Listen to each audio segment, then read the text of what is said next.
our guest. You have to speak a little bit louder. The mic is just there, yeah.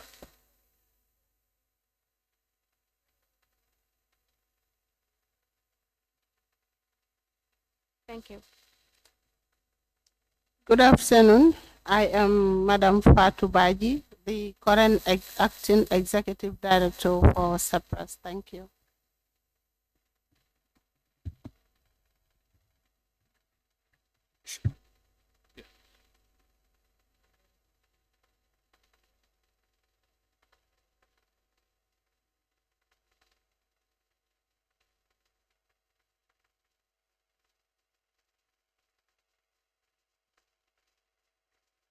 Good afternoon to you all. My name is Hamidou Jawara. I'm a lecturer at the School of Business and Public Administration, but also a senior research fellow with the Center for Policy Research and Strategic Studies, which is Cyprus. I also work at the Research Directorate of the University of the Gambia. I'm an economist by training. So it's an honor to be here, and thank you so much. Thank you so much for coming. On behalf of the committee, we welcome you to the National Assembly and to the Committee on Regional Governance, Lands and Ombudsman and IEC. So who is going to do the presentation of your research work? You can start now, please.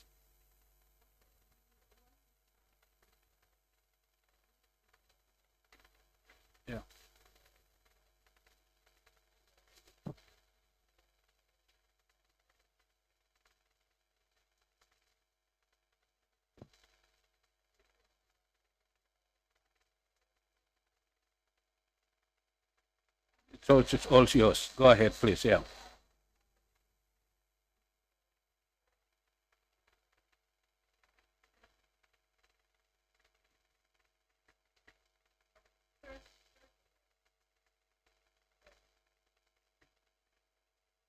Assalamu alaikum. Yeah. And thank you for honoring us here today.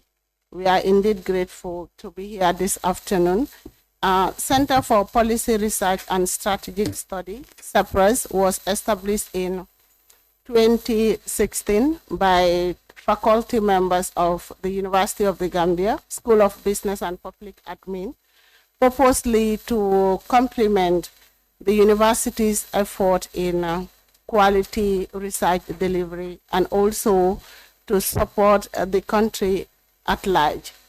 So the center is run by the members themselves, but Cyprus is independently owned, meaning we are apolitical, we are not affiliated to any political party, and we are objective, and also we make sure that accuracy, reliability, and also contribute to the burning issues when it comes to research and socio-economic development of the country.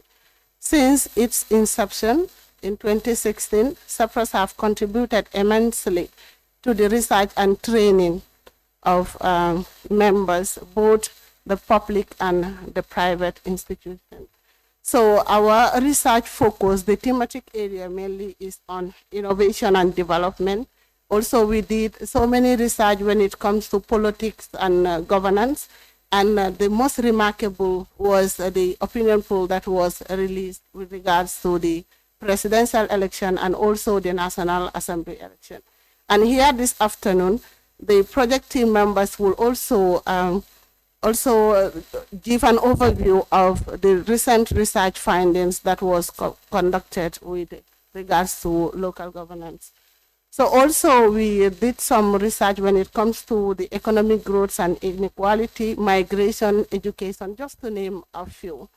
So research over Cyprus over the years have established itself as one of the natural partners for both international and national, given our expertise and our research over the years.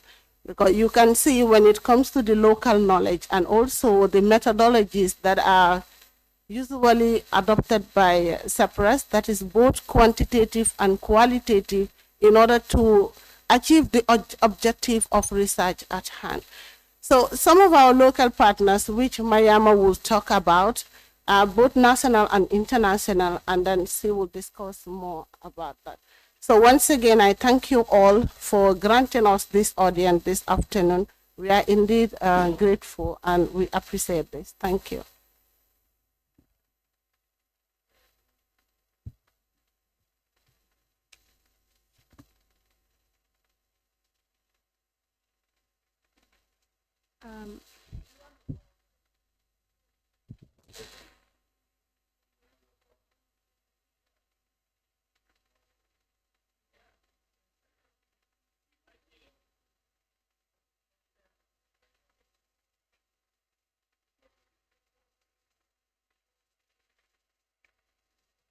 So how do you want to, Mariama? Yeah, okay.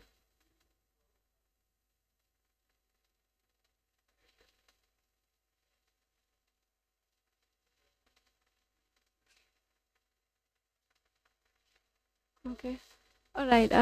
I'll pick it up from where Madam left. That is when it comes to some of the very strategic partners and interventions CEPRAS has been involved in over the years.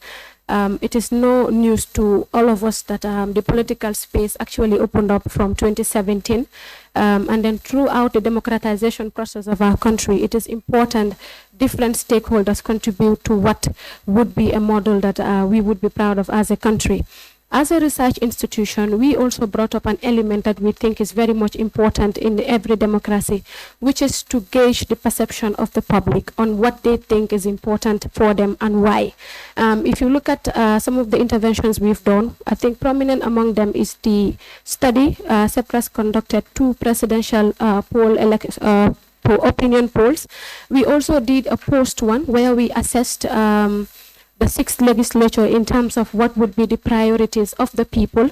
The reason for this is to also ensure that as a country, we are guided on what our representatives feel or think should be the guiding principle towards achieving a common good for all of us. It's also no surprise that CEPRAS is officially the partner for Afrobarometer project. Afrobarometer project is a project that is run in almost all African countries, where they do what we call social conduct and research. They conduct social research in relation to governance. And as recent as last week, they've also put up a study where we indicated what some of the people have in terms of local government elections. And as recent as on Saturday, we also launched another project, which is we also disseminated a citizens report card survey where we assessed the perspectives, the opinion of the people in terms of the services that local councils deliver. The goal of this project, we wouldn't want to bore more into that, but then it's specifically to ensure that we're able to assess, to provide information as far as service delivery is concerned. Because if people vote for representatives in power with the mandate that they are given, it's only right that once in a while we are able to assess to see if they are able to deliver those services up to the expectation of the people they are representing. And then part of the elements of that is to also see some of the major areas that local councils are involved in and what people think about those issues. And I think we've dominated the spaces from Saturday to now. People have been questioning some of the areas and some of the findings that we've done, but then we have a project team specifically for that. They will clear up rooms as far as that is concerned. But before the project team comes in, we also want to talk about how CEPRAS could work in collaboration with the National Assembly to ensure that it is in the best interest of the country.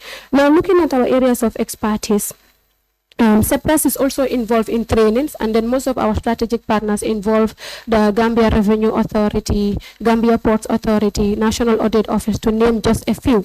So we have thematic areas and our expertise where we can also collaborate with the National Assembly in areas of training geared towards capacity building.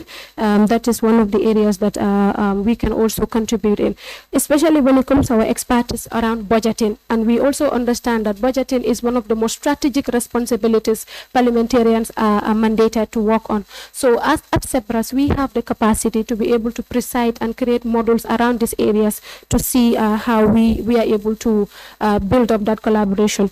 We also do research, and I think it's one of our very much core mandates. And as academics, this is one service that the SEPRAS can also provide to the National Assembly in the areas of research, to also see that we are working with the National Assembly Research Unit to ensure that we also give back to the society.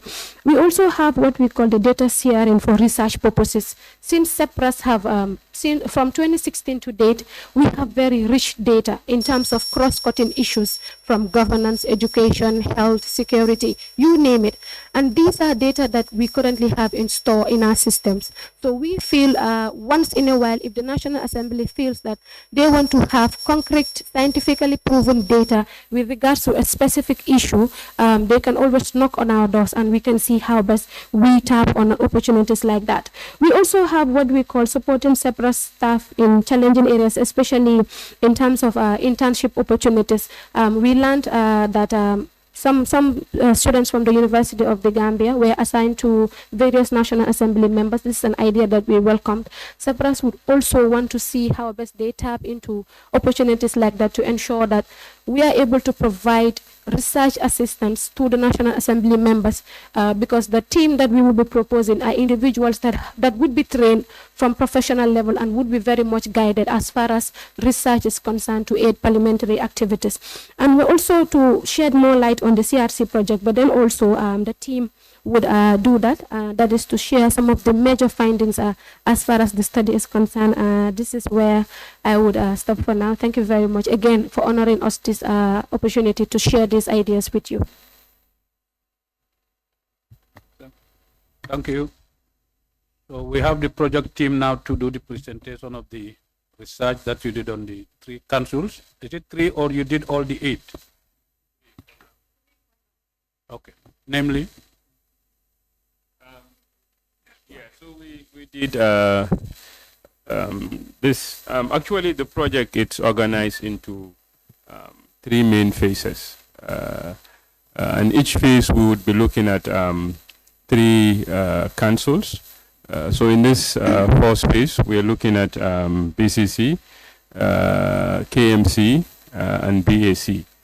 So these are the councils that are included in the first phase. All right. So the second phase would look at, I think, Mansa Konko, NB, Kerawan, NBR, and then, I think also in Kuntawur. So these are the ones that are in the next phase, and then the last one we would look at the remaining councils. All right. So maybe even before introducing, or talking about the results, it's important to highlight that this particular project, it's funded by an international partner called the National Endowment for Democracy, and they are based in the United States. Actually, they support a lot of institutions, particularly civil society organizations in the Gambia. And we are just one of the organizations that they support. And actually, this is not also our first project with them. I think a lot of people in Gambia are aware, like they said, of the opinion poll survey that we roll out, when the presidential elections were upcoming. And these were also funded by NET, because their goal is to strengthen democratic institutions and processes, all across the world. And they do the same thing for Gambia. So at the end of the day, what we want is really to strengthen the capacity of citizens to participate in governance processes as well as, to have their say in things related to governance and transparency. And the way we can do that, it's really, to organize perception surveys, all right, because it's not everyone that has the opportunity, to make their voice heard. All right, so what we, the researchers, can do is, organize opinion or perception surveys where we try to understand what is their perception on certain issues that affect all of us as a country, and communicate those perceptions, through the various means that we use to communicate our findings, dissemination workshops, engagement with the media, as well as other platforms. So that, the duty bearers at the end of the day would also have an idea about, what the plight or perception of those people are, and perhaps that can reflect in some of the decisions that they make. So ultimately, this is what we hope to achieve with this particular project.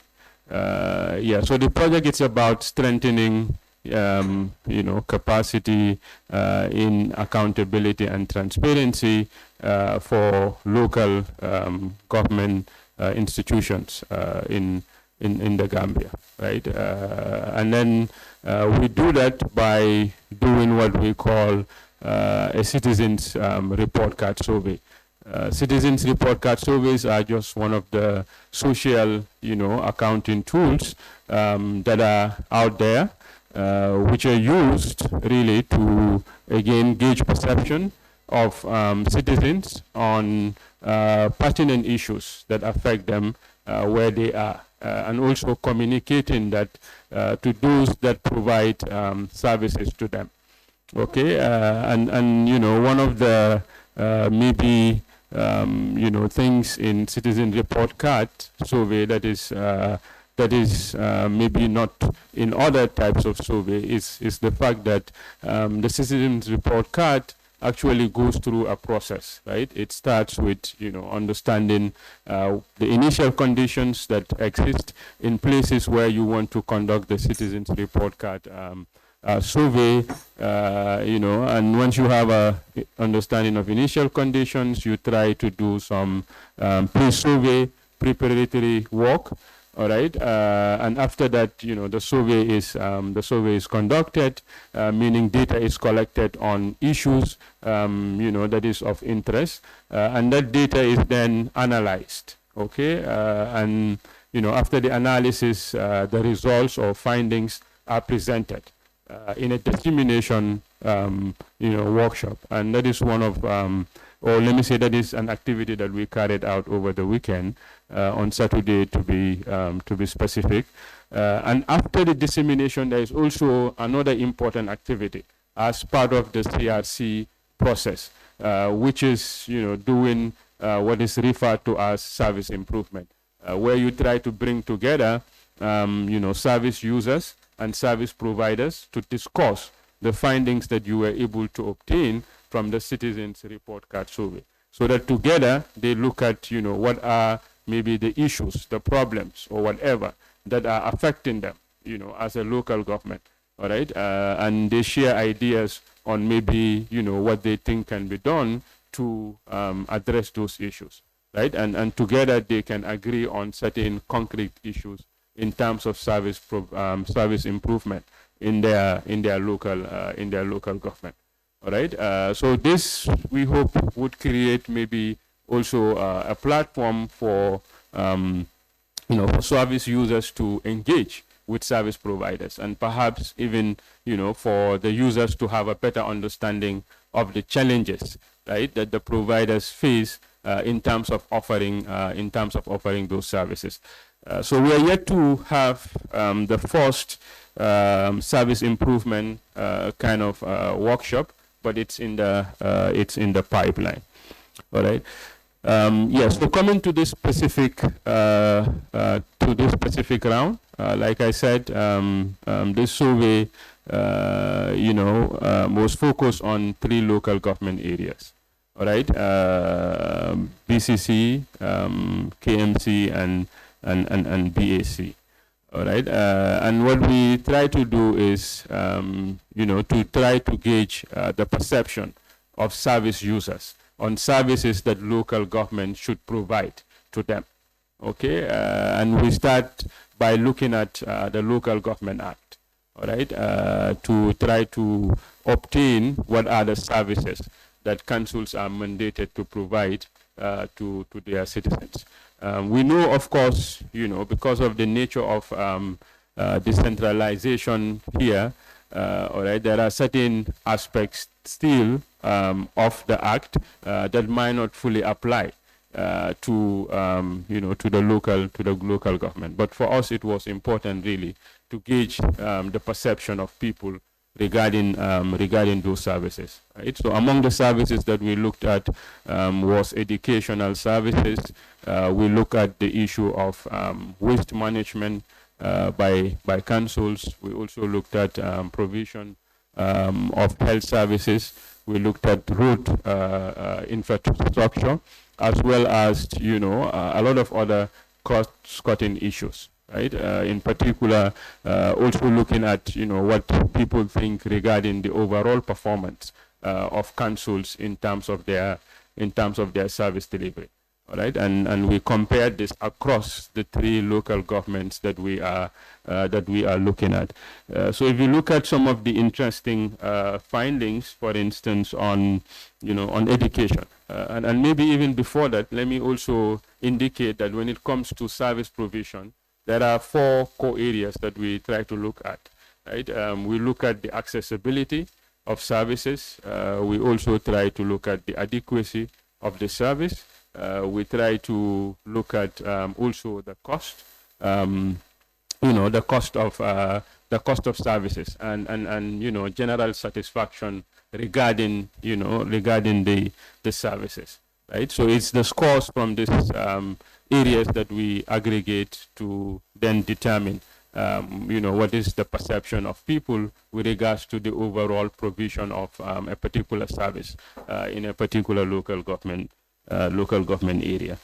Yeah, so if you consider education, for instance, the survey actually revealed that about 28% of respondents that we surveyed felt that education services are largely inadequate in their local government area, and you have 1% that thinks that they are sufficiently inadequate.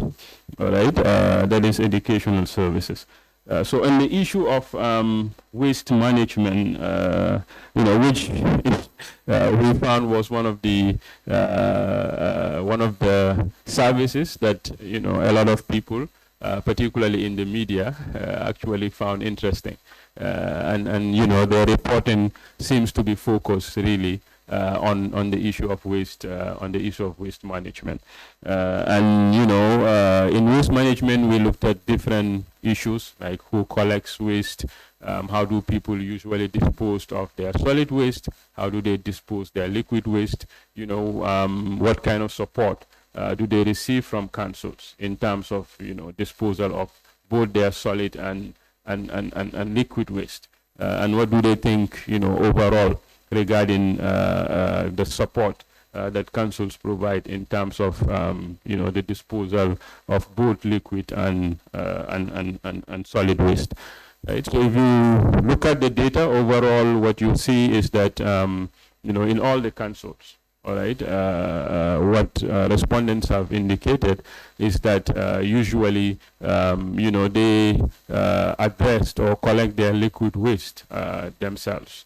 All right, and councils collect waste for just 38% of households, or let me say it's just 38% of households that have reported, or respondents that have reported that their waste is collected by councils. Okay, and if you look at this across the 3 local government areas, what you see is that the result seems to be better in Banjul okay, because there you have up to about 99% of respondents saying that council is responsible for their solid waste collection. So this decreases, you know, as you move further away from Banjul. All right, KMC does better also relative to BAC, that is the Brikama Area Council, in terms of solid waste collection. So in road infrastructure, which we also looked at, you know, across the dimensions that I have mentioned, and there, you know, we have, for instance, that 26% of respondents said the roads, you know, that they used, right? So we looked at mostly community roads, because our understanding is that these are the roads that councils are mandated to look at, all right? And they said, you know, it's only 26% rather that said, you know, this roads are actually regularly maintained. All right, and you have 57% saying that you know, secondary roads are just sometimes maintained. All right, and you know, you have 12% of the respondents that indicated that secondary roads in their communities are actually never maintained. All right, and to us, you know, that points to the fact that, you know, there is no regular maintenance of secondary roads across, you know, all the 3 local government areas that we looked at. So we also looked at local government service provision in general, and there, you know, we got results that indicate that 21% of respondents reported that they are satisfied with services provided by councils, okay, to their communities. However, they said, you know, there is room for improvement. What is intriguing is that there is up to about 60% of respondents that have the perception that service provision of councils in general it's poor. Okay, and you know, they also indicated that there is really you know, the need to improve the provision of services by local governments in their communities. Right. Yeah, so in terms of problems of health service delivery, again, we looked at, you know, the dimensions that I talked about, adequacy, cost, you know, accessibility, and things like that. All right, and you know, the response really varies across the different local government areas. All right, but one of the problems that have been highlighted, you know, is the fact that you know, a lot of the respondents perceived the cost of health services to be still very, very high. Okay, they said cost of health services is still very high, and you know, the perception on that, actually it's more prevalent in places like BCC than in KMC. So you had a lot of people in BCC that held that view that health services are very expensive. But when it comes to accessibility, the results there are better than cost. Okay, and also the issue of adequacy. Yeah, so like I said, there are a lot of other cross-cutting issues that we have looked at. Yeah, and one of the things is that the CRC survey revealed that 41% of respondents indicated that it takes them less than 2 minutes to get to their current source of water. So we look at water supply situation also in the local government, which is an important resource as well. And there are still challenges of access to clean water. in some of the local governments, right? Because we have 8% of respondents that said they walk for about 11 to 20 minutes to have access to clean water in their local government, which for us indicates that there are still accessibility challenges in areas that we think maybe are more privileged than others in the country. Even there, accessibility to clean water, it's still a challenge. All right.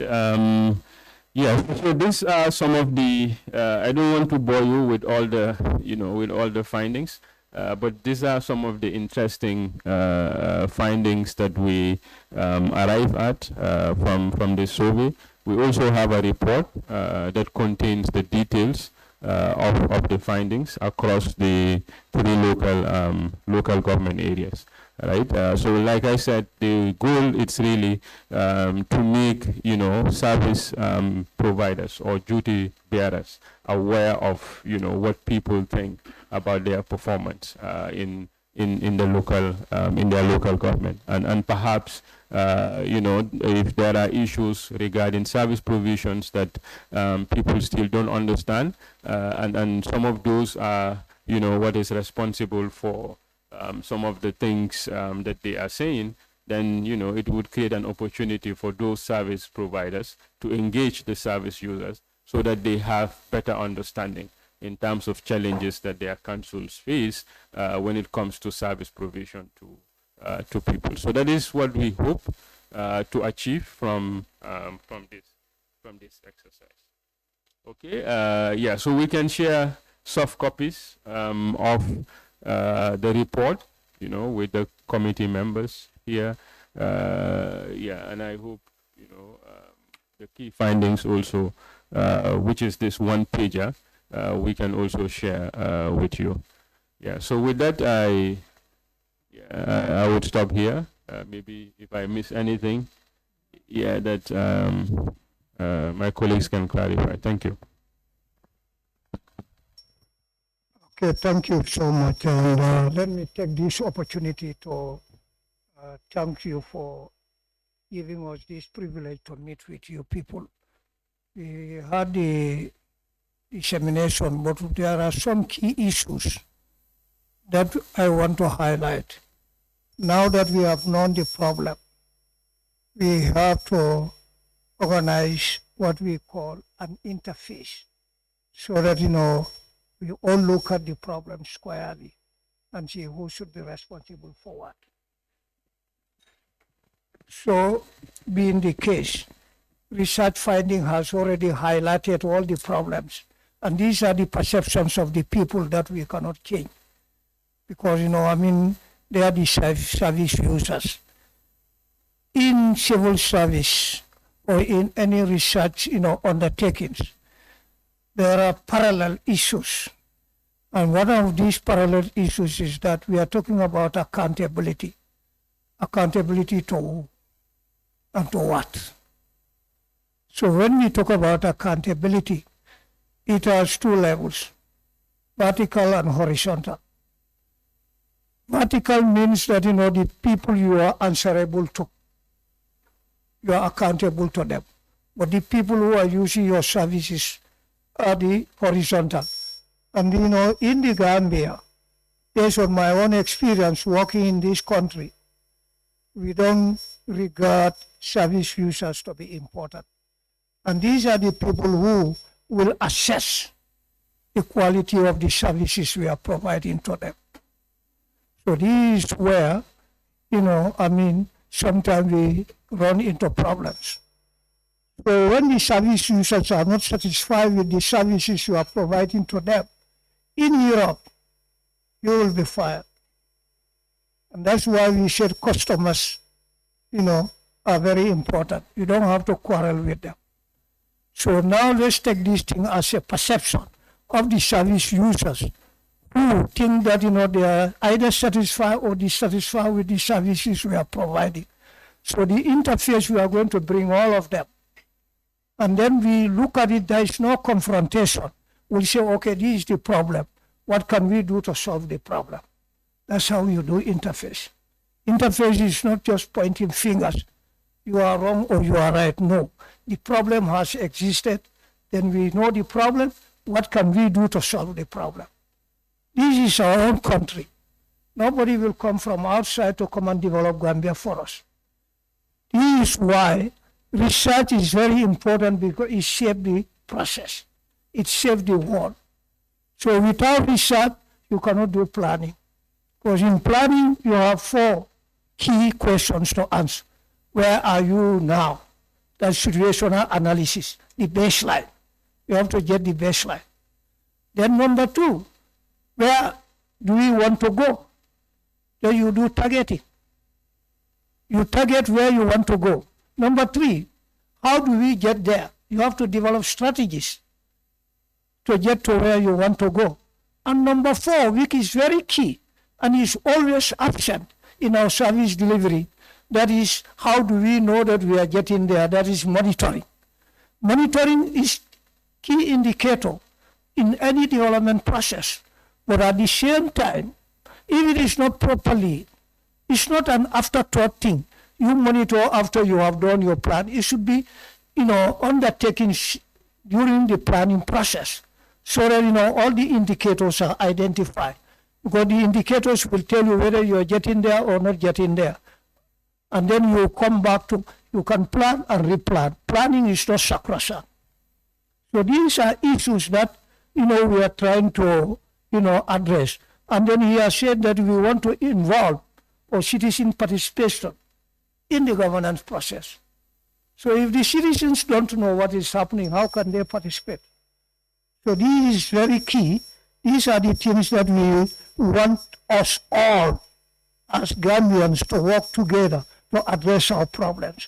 We cannot continue depending from outside. In my development experience, projects don't develop any country. Projects don't develop any country.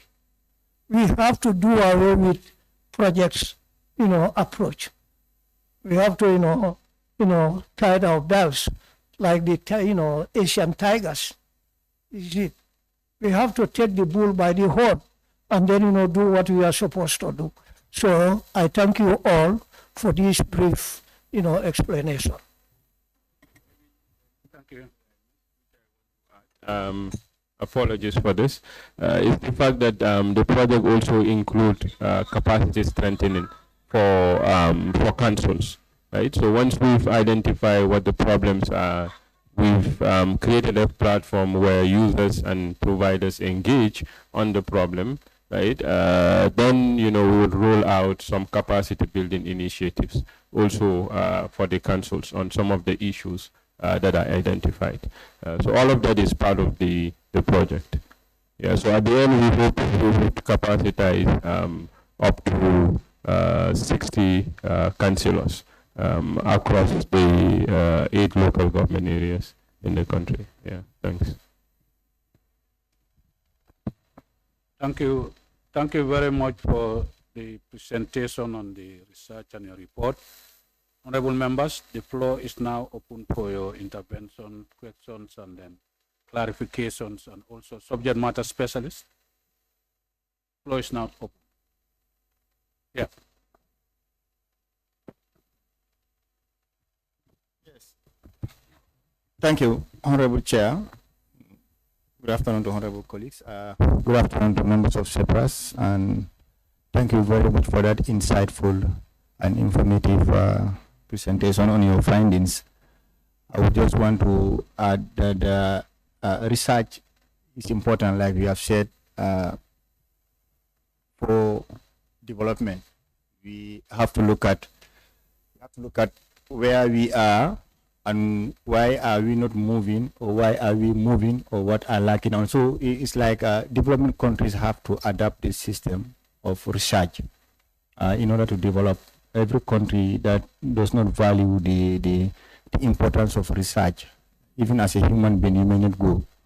So this step is in the right directions, and then I want to upload your project and express my gratitude that you have come to such a conclusion, and then in fact the idea of that conceive this project is laudable and is highly needed. I want to underline that. And then we hope that you can venture into other areas, because you've got an area that is very instrumental. Local governance is the core of all development. It deals with the grassroots directly. So if we can effectively deliver services at that level, we will be going in a milestone. You understand? So that is you've got a very important area in terms of development, and then we want to applaud you for that. And then the findings,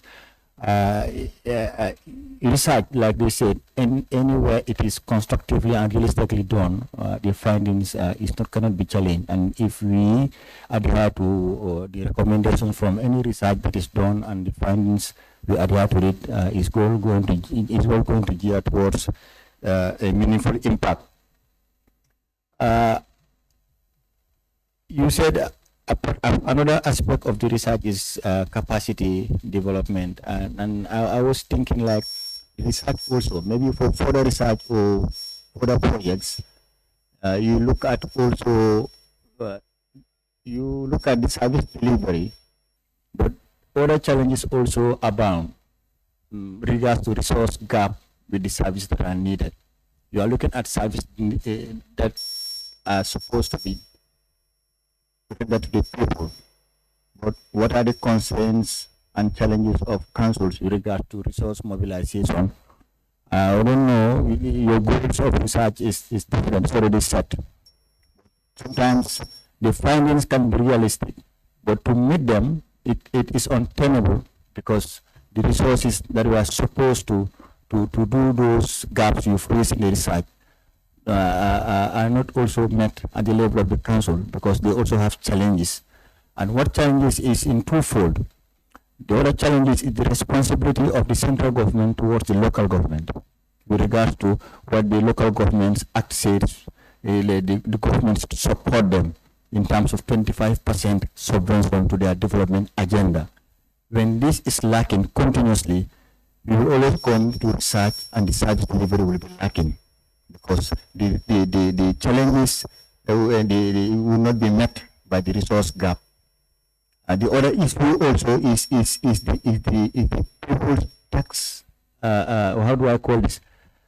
Most of these councils are tax compliance, especially at the race level. I used to be at the council, and then the compound rates alone, people owe council $200 million over a cumulative period.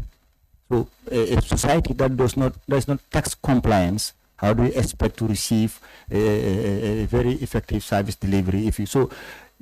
I really hope the research, I'm saying this because the research, a proper research would have highlighted what are the core issues why these tax compliance is also an issue, government support to local governments and all those things. So it's very important that we focus also on those things to have a holistic approach and an impactful listing. And another issue is decentralization. It's not effectively done as we speak, because you've touched on other areas you've accessed that are not entirely under the control of local councils. That is the education sector. It's not fully decentralized to the extent that the councils manage schools, public schools, they are responsible of it. The funds that are going to the schools are coming through councils. So that decentralization is stalled at somewhere, and it should have been under the purview of councils, but is it not? So when you want to look at the education service delivery and resource, and council is going to shoulder the lack of service or lack of access to education, then the direction has been shifted. Also in the health sector, it's not fully decentralized to be put under the control of councils. You understand? So if the lack of health service delivery or its access is attributable to the council's service delivery, then the direction is shifted.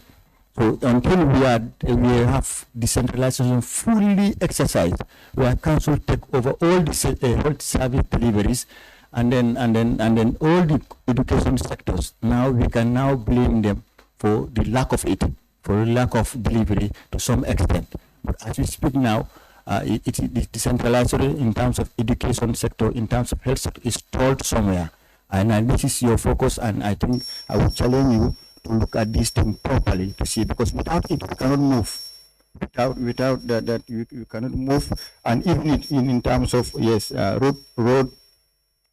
road construction, road infrastructure, and your solid waste, these are all inside of, and I believe our findings of this research will serve as a barometer for councils to check on their services, and also educate the people as well that what they are supposed to expect from councils. And then council, in time, we have a lot of this research being done. It's in itself an oversight, because every council will try to do more, so that in the future or in the next research, you have a better card, a better success. So this is in itself an oversight, to hear directly from the people, and then so that the council can assess themselves. People can also assess councils indirectly. So this is laudable. I encourage it. I support it. I just want to add one more question with regards to the lady said with regards to access to your data. You said National Assembly can access it. So I was asking in an individual capacity, because data is an issue in this country. And then if you people are doing realistic research, and if you have data, that data will be more reliable.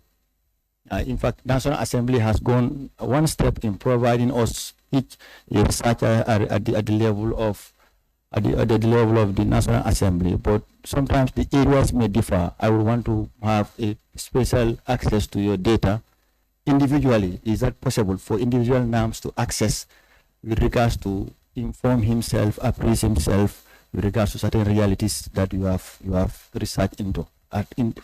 Without National Assembly, like individually, can I come or write to seek for that data? All in all, let me leave the floor for the rest for my members to also. Thank you very much.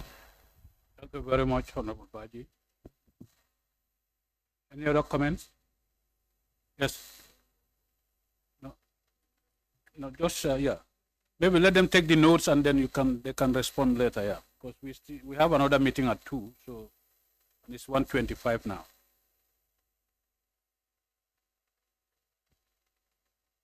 Okay, thank you, Chairman, for according me this opportunity. We'll also thank members from Cyprus for having this interface with us. I think this is quite laudable and a very important initiative.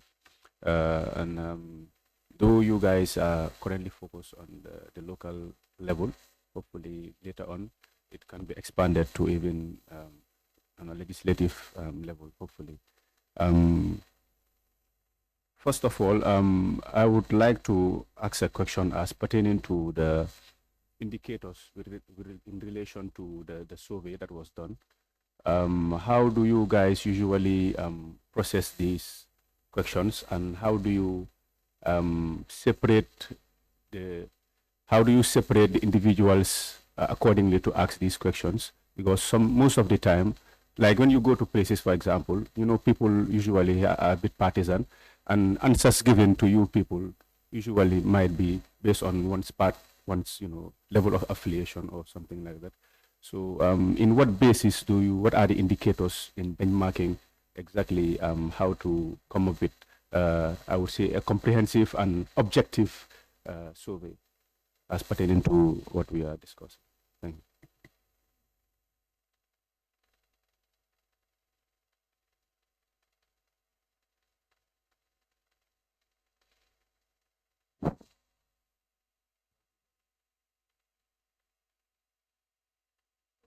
Also will be Thank you very much.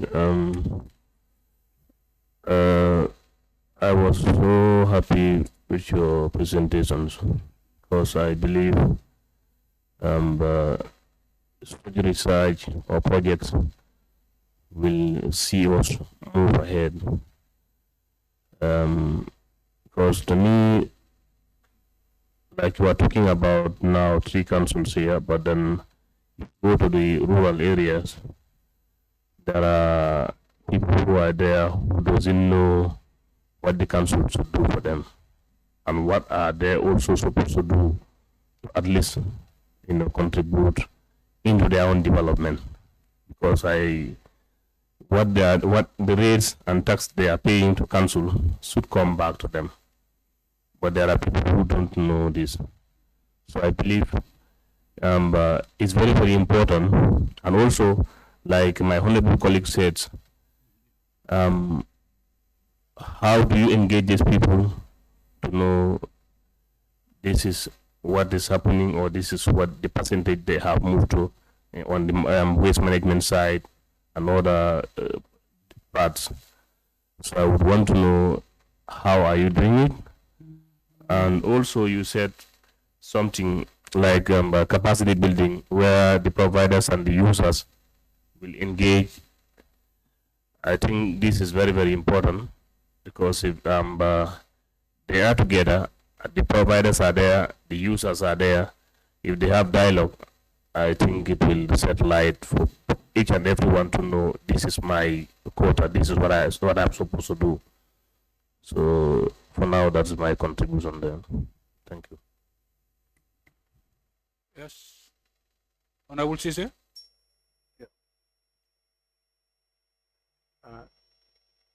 Good afternoon once again. Thank you, Honorable Chair. I think it's a very important report, and maybe unlike my honorable colleagues, I had the opportunity to attend the workshop on Saturday, and the report was projected in front of us, and we could see how important it was. One of the aims, as you mentioned, is the aim is to bring governance to the doorsteps of citizenry, and also to include them in the governing processes, and also to make them understand what local government councils should be providing for citizens. And to be honest, the report really shows exactly what is happening in local government areas, specifically the three local government councils, that is Birkama Area Council, BCC, and KM. I could remember some councils even went to a point that they wanted to take it personal. But to be honest, everyone seated that they knew that exactly what the report, what is entailed in this report is exactly what is, fine on the ground. But I was going to ask, what are the recommendations maybe that you will be providing to some of these councils that fall short of public expectations, as far as the key services that they are expected to provide to public is concerned? Because like when you look at the report, you see that if you go to Birkama Area Council, there are lots of services that fall of the expectation of the public, and people are really worried about that council. So maybe it is very important also that at the end of the research findings, you provide also recommendations as per how these problems can be solved, because there are lots of issues that are, that are entailed in the report.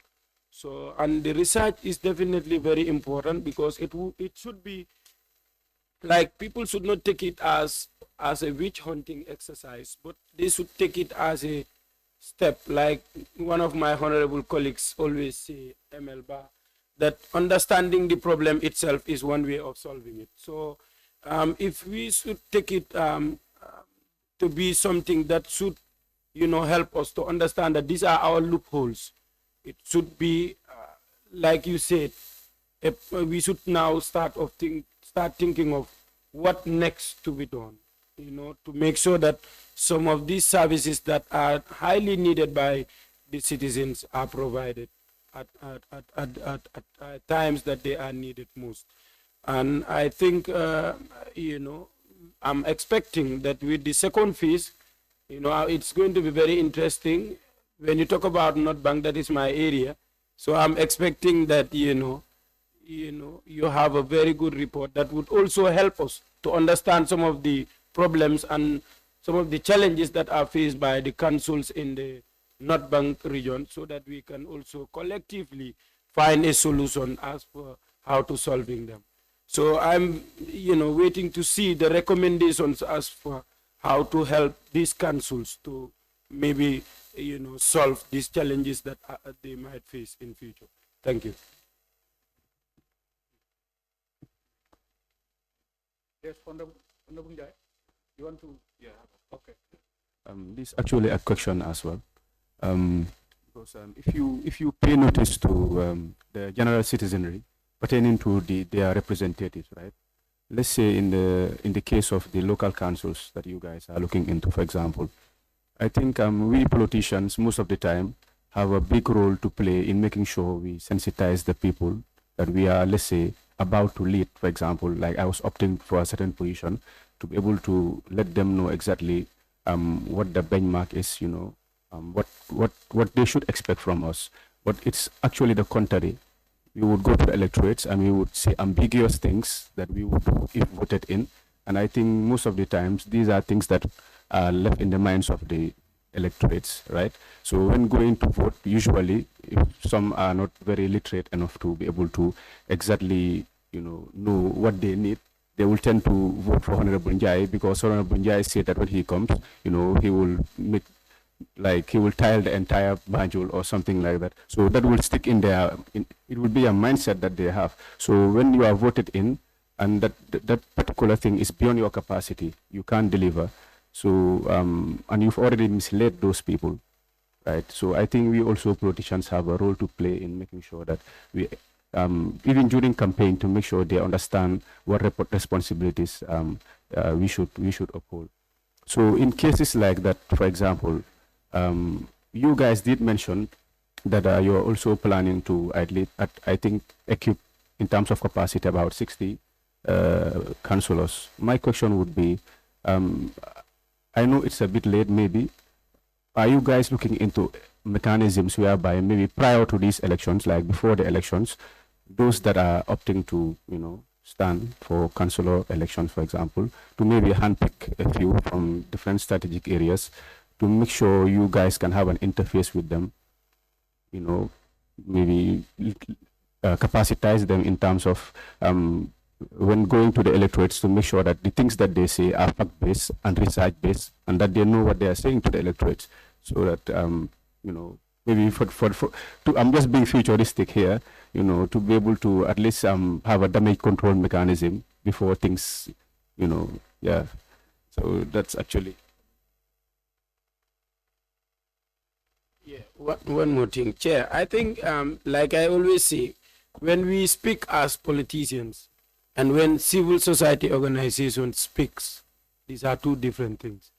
Considering the situation on the ground, when civil society organization speaks, people tend to give them, that benefit more than they give to politicians, because they always look at us as people who will be wearing that political lens.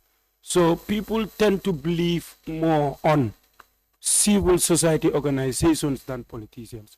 So your role here is very important. So I'm challenging you to have what you call these forums where you go to public gatherings, invite people and sensitize them on things that they should be doing to help also councils, to manage their affairs. I think it's also very important. Thank you.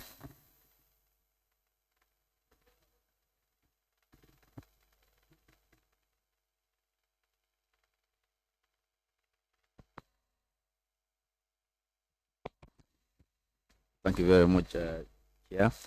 Good afternoon, panelists. My first question is, do you have a website that people could access your information? If you do, can we share that website address? That is, if you have it. If not, I'm willing to share my email address for the purpose of the information that you want to share. I just want to quite agree with, what's your name, sir? Mr. Nyang? Mr. Diba, regarding the budget, the planning issue here. The most important of all, like you rightly said, is the plan is number 4, which is the monitoring. That is what is quite lacking in this country in all administrators. They don't monitor. They plan, they base on estimates. The next step where they should be doing their targets, they don't. They confuse the targets with strategies. I think it's also very key that they are made to understand how it goes. And the lady who regarding the capacity building also, I am suggesting that when you do your capacity building, you also, particularly budgeting, is very key in most institutions. We only do estimates. We say, I think it's likely to cost this much. No, you have got to have correct budgeting in order to achieve the objective of whatever we're doing, failure of which it will work. So that was also my contribution, that if that happens, we'll be very helpful. The final question is, if you can also ask the LCAs whether they understand, they have the act. If they do they understand what the act says? Failure of which, they would just be lying, the document will just be lying there, carrying dust, and they wouldn't apply what it reads. And that is the only document that can help them to achieve most of their objectives as at the time of their tenure in office. Thank you.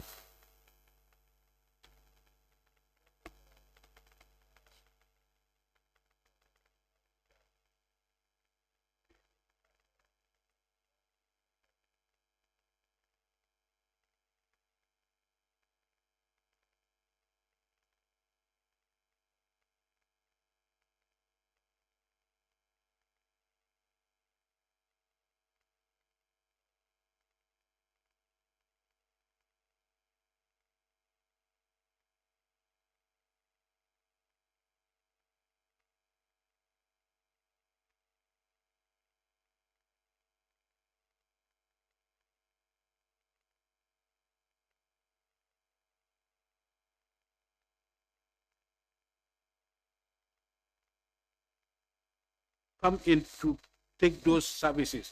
Like look at the issue of education, agriculture, forestry, and even in those days, just before independence, most of these activities were taken by the local councils. If you look at the local, the veterinary inspectors, in those days, most of them were being paid by the local council for the services that are rendered.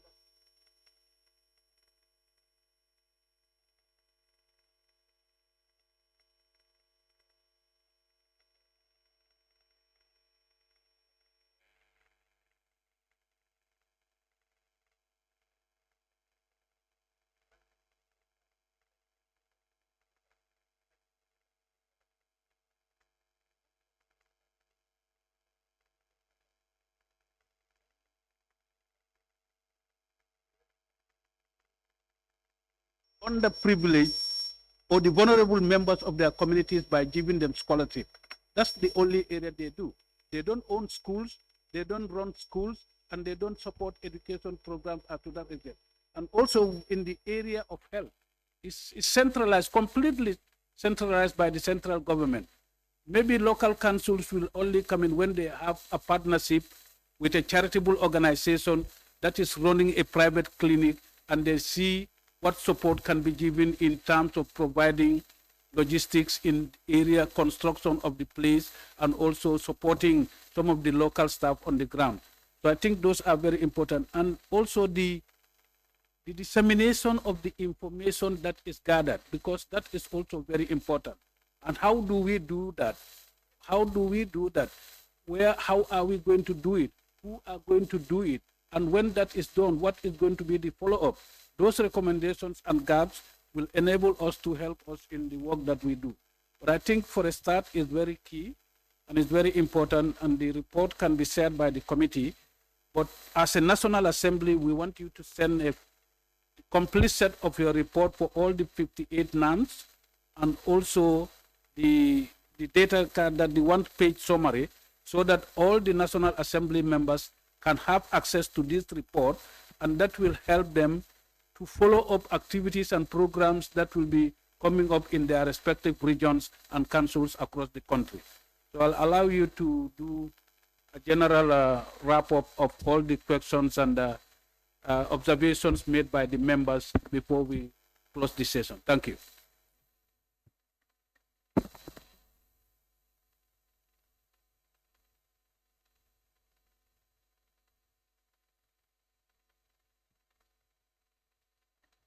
Okay, thank you, honorable members, for the good observations in general, I think on the report, and I think some of the points are really well noted, and that's why we are also engaging in this, stakeholder engagement, so that we understand the different perspectives on the issue. Right, our perspective might be limited to maybe documents that we read and issues that we see online and things like that. But those that are grappling, every day with issues affecting local governments really are in a better position to give us a complete picture of what obtains, and we have to also be ready to take that on board. So I would just maybe respond to the questions, some of the questions that were raised by the different individuals while providing their observations. So I think beginning with the issue of decentralization, not being fully implemented yet. I think that is something, which is true, right? And we know, of course, that that is a major hurdle in terms of realizing the full potential, of local governance in this country, right? But with this, what we want to do is, to create really a better understanding of the issue, right? Because right now we're reporting on the perception of the service users, and some of them might not be aware even what the responsibility of councils are, or what is the level of decentralization that is there, that is affecting, the service delivery of these councils. But, once we know what their thinking is, and we're able to bring them together to share, experiences in terms of what they think it's responsible for the problem. I think that at the end of the day can also encourage better understanding, and maybe then service users might even know, where exactly the problem lies, and they can try to do something, to confront it from that end as well. So that is the ultimate goal of what we are trying to achieve, right? And some of the important issues that you mentioned are, of course, issues that we are going to look at moving forward. Honorable Baji, I think, asked about the possibility of individually sharing the data. Mariama, do you want to talk on that? Okay, so I would allow Mariama to address that. Okay. So data collection. How do you ensure objectivity in the responses of respondents that participate in your data collection, which was raised by Honorable Njai? I think this is a very important question, and something that even researchers themselves have been grappling with. But in terms of surveys, what you really try to do is, one, to make your respondent to have a better understanding of what your objective is, okay, and also going as far as telling them what are some of the things that you anticipate to get from your research, so that from the onset they know that this is not something that is politically targeted or otherwise, right? But it is geared towards finding information that can address a problem, which affects them. Okay, and when you do that, you hope that, you know, they would be open and willing to tell you their honest opinion on the issue, right? Yeah, so in the surveys, that's what we try to do. We have an introduction page where we try to send home those messages, and we even ask for clarification from respondents in case they are unclear with anything regarding the survey or study, right? And we will clarify until, you know, we see that they are comfortable really to give their responses, right? Yeah, so that is how it is being done. All right, so there are others that even go into looking at different surveys and, you know, exposing respondents to different conditions and try to see whether those conditions affect their objectivity. All right, yeah, but those studies, you know, a lot of them actually, you know, comes to the conclusion that if you boost the confidence of the respondents in terms of the information that you want to collect from them and how you're going to manage it, there is no reason to believe that they will not be objective in providing the information. All right, yeah. And you know, being part of the society, you know, we also tend to know some of the issues, right? Such that if you know, we feel your response it's not objective, we can engage you further on the response. So those are some of the techniques really that we you know, that we try to do. Yeah, so there is something that a colleague has mentioned, which is important also, is how do you select your respondents, all right? And you know, how do you ensure that, you know, everybody that participate in your survey have equal chance of participating in it, all right? That's always what we try to achieve. Okay, so we don't, you know, self-select individuals to interview and those not to interview, right? We allow a process, you know, a sound statistical process to allow for, you know, who should be interviewed and who is not. Okay, and that process is completely random.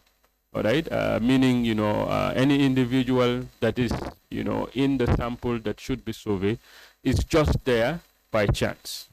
Okay, and you can even prove that further and say, all right, if everybody is there by chance, right? So when I net things, I expect, you know, those that are not objective, right, their opinions to be counteracted by the opinions of those that are objective. And at the end of the day, you are left with just objective opinions.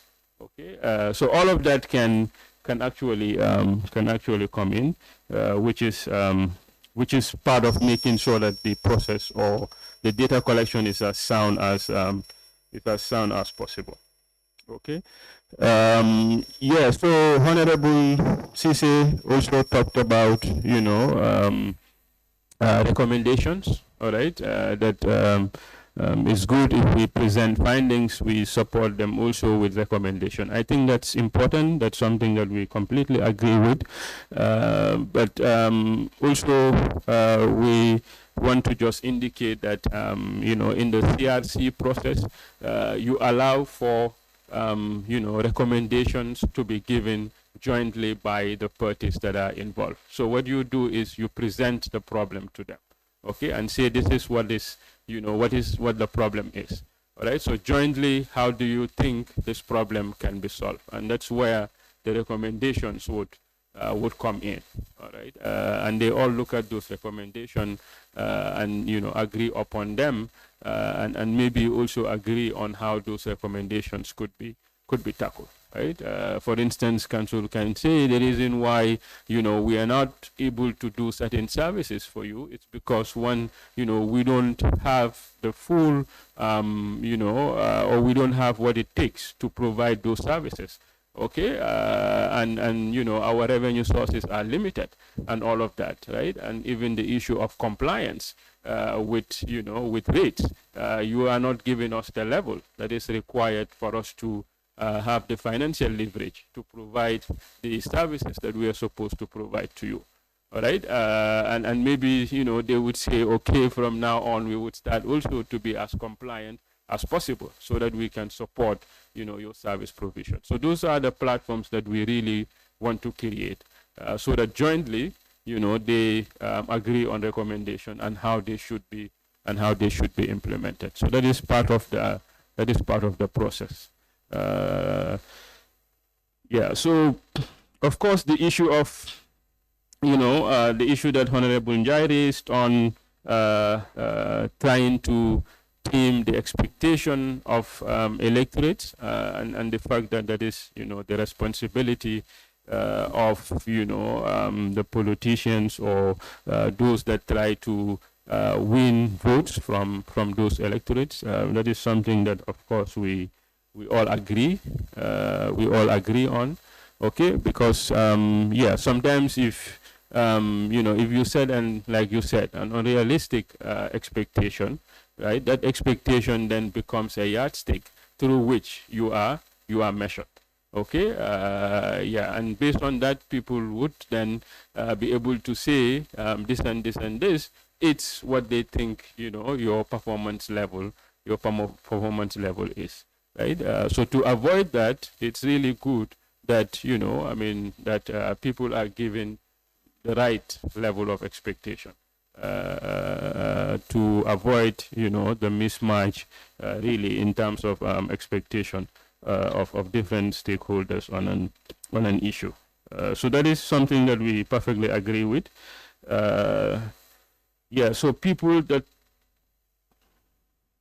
so that can make people to trust councils more. Sorry, Honorable Cisse also highlighted the issue of civil society organization and the fact that if you look at things, they tend to be more trusted on certain issues than even politicians, and therefore they need to also try to engage more with the public and perhaps share with them some of the findings that they are having on reports like this.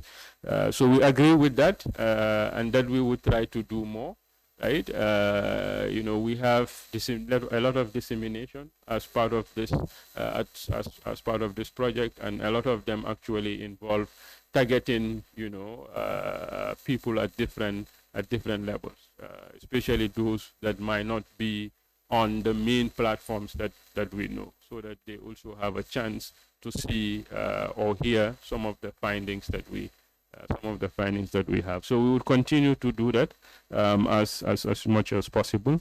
Yeah. So the issue of website from Mr. Jallo, I think we have a separate website. It's active and up and running, and usually we share our reports also through the website. So that would be shared with you by our communication officer here. And we will also, of course, collect your email to share the report and any other data that you might need in terms of this study. Right. So I would leave Madam to address the issue of budget, for councils or at whatever level. Okay. Yeah. So the chair made some very important observations, particularly touching on the issue of decentralization as one of the main hurdles to having a fully operational local governance system in this country. So those are things that cannot be disputed. All right, and I think it's the joint responsibility of all of us to try to ensure that we give true decentralization a chance. All right, because it's only then that we can realize the full potential of decentralization. So through this project, we would also try to dig out some of the things that are not related to council, which also affect the decentralization process, so that while we're talking about opinion of people, we are also given a better picture in terms of what the whole problem what the whole problem is. So that is something that we would start also to work on.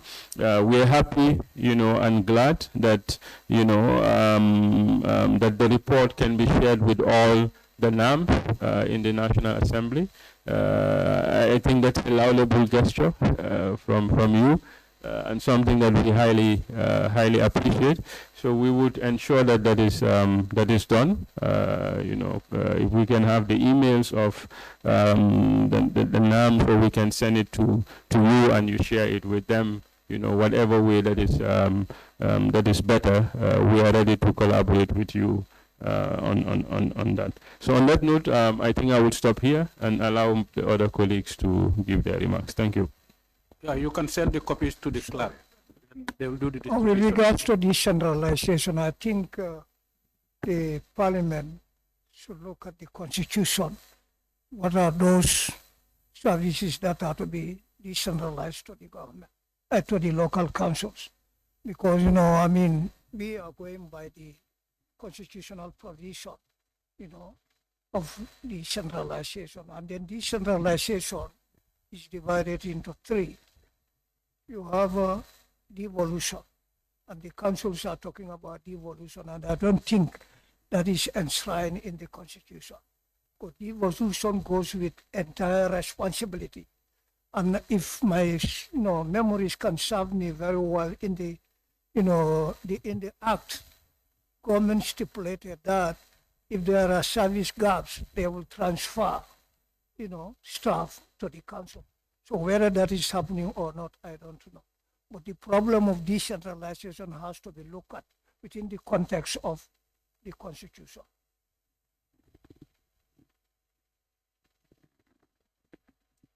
Thank you very much. I will just add on to what my colleagues just said, especially with regards to Mr. Sisse's comment, Honorable Sisse, on public confidence with regards to CSOs and the politicians. In fact, our dissemination on Thursday with Afrobarometer project that was looking at public confidence with regards to the different categories, it clearly stated that they have more confidence in imam CSOs than politicians, and in fact their confidence in National Assembly members is also reducing. So this, we can conduct further study to know why, but this is what the report indicated when it comes to their opinion. So it could be like giving them these big promises, and at the end of the day, you cannot fulfill them. So that is also, the report is there on the Afrobarometer. So when it comes to what the Honorable just talked about, that is during the planning period, like the budget have to be based on realistic estimates. So this, in fact, will also come back to the way we do budgeting. And now the trend is to do participatory budgeting. And Surplus was privileged to attend one of the National Assembly trainings on citizen participatory budgeting, and we presented a full session on that. So how do we conduct this budgeting so that it will be realistic, so that it will reflect the exact realities on the ground? So this we call participatory budgeting, that starts from the bottom, not top down, but it has to start with the masses, the grassroots, to find out what their needs are and what is the priority area. This will go all the way to the up, and then the budget will be a real reflective of what is happening on the ground. So it's just a matter of moving from the budgeting system that is the traditional way of budgeting to the participatory budgeting, to be realistic in our budgeting approach. So this is the little that I have to add on, and I will allow Mariam also to say something. Okay, with regards to budgeting also, I think the Honorable Chair, will recall PAR is public expenditure tracking. I can remember, poverty has trained all the councils, to do participatory budgeting she's talking about. And then always when things project ties, when the project ends, that's the end of it. So some of these things should be mainstream into government's, sectoral planning system so that they can be taken on board. And this is why I earlier said projects don't develop any country because project comes with money. When the project phase out, you don't mainstream it into a sectoral planning and into your policies. It will not continue. It's not going to be sustainable. So please, when we talk about budgeting, we have been talking about participatory budgeting for quite a long time. Poverty was here for 10 years, and I happen to be one of the directors. I understand we're running out of time. I will just quickly sum this up. One of the questions asked by the honorable member for Talinding Kunjang, which is the issue of our data. What we do at CEPRAS is once we collect or do an exercise with regards to research, the data is actually published and then it's accessible on our website. But also you understand that research has different approaches. We have the qualitative and that of the quantitative. So sometimes when it comes to surveys that involve more of quantitative, it will be difficult to put up the scenarios around why some of the findings why we wrote to some of the findings. So what we do is, in an event somebody wants to understand or have an in-depth knowledge of why we said what we said with regards to our finding, our office doors are always open. And time to time, we used to have consultants come over to say, you did a study on security. We want to know what are the findings.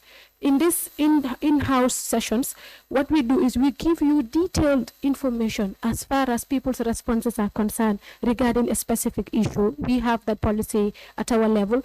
And then we also have individuals, students, people come at their own levels to say, I'm conducting a personal study on something. I want to know what is CEPRAS's view on it. And we are always ready in the interest of national development to also contribute. Another issue that I want to add on to what happened is like, before we got to the dissemination of the citizens report card survey, it is important we put it clear here that we left no stone unturned. The project team actually heard from the side of central government through the Ministry of Local Government, Land and through the Ministry of Regional Government, Land and Religious Affairs. We met with them with regards to what is going on. Aside that too, we also conducted focus group discussions with the admin sections of these councils that we are assessing. We've also met with the committee levels, that is the village development committees, the councillors, and all the structures under that. So aside that too, we also did met with GALGA, that is the Gambia Association of Local Government Authorities. These are all strategic stakeholders that we have met prior to conducting the need assessment, that is the CRC study. So the reason for all that is to ensure that we are able to get from every part of the cake to ensure that once the report is out, the question of was government aware or was this party aware wouldn't really come, because at that time we have cleared the air to ensure that everybody takes part in it. Now that the report is here, like the other colleagues have said, the next in line is the interface that would be happening, where the service provider would be there, and then the people they are offering the services to. Collectively, we are going to have discussions to provide solutions to the problems that we have identified, and this is what would inform the capacity building training. Because we feel in order for you to be able to capacitize someone, it is important you know where they are lacking. And this, we are interestingly pursuing it in relation to councils. A problem that may be prominent for Banjul may not be the same for Brikama. But if you now do a broad approach to it, then you might have issues. That is why if you realize, even with the project, we are taking it in phases. First phase is the greater Banjul area, which is West Coast, Brikama, and then Kanifing. But we are not limiting ourselves to just those two councils, just to clarify on that. And then we will share all the reports that we have, one for this project to be specific, and that of the Afrobarometer in relation to local councils as well. And also on the issue, there's interesting findings with regards the National Assembly. We would also share it with the committee clerk so that at least we can all abreast ourselves with what our representatives think about us or the perspectives that they have of us. Thank you very much. Thank you so much, Director and team. Been a very fruitful discussion, and this is the beginning. We'll take it further, and we also want to thank you for the work that is being done, and I'm sure when it goes to other regions, then we will also be engaged, and then we see what we can do. Our committee is here, and then we are dealing with all the councils are under our purview, and then Ombudsman and IEC. So we'll be glad to be working with you and look at all these research findings, which are very key, and it's very important. It's helped us in our development processes and planning programs. So once again, on behalf of the committee and our subject matter specialists, we want to thank you so much for a very good work done. And then again, let's take the discussion further, and it continues. But make sure you send the reports to the clerk for dissemination to all the National Assembly members. On behalf of the committee, thank you so much for coming. Can somebody move for this session to close?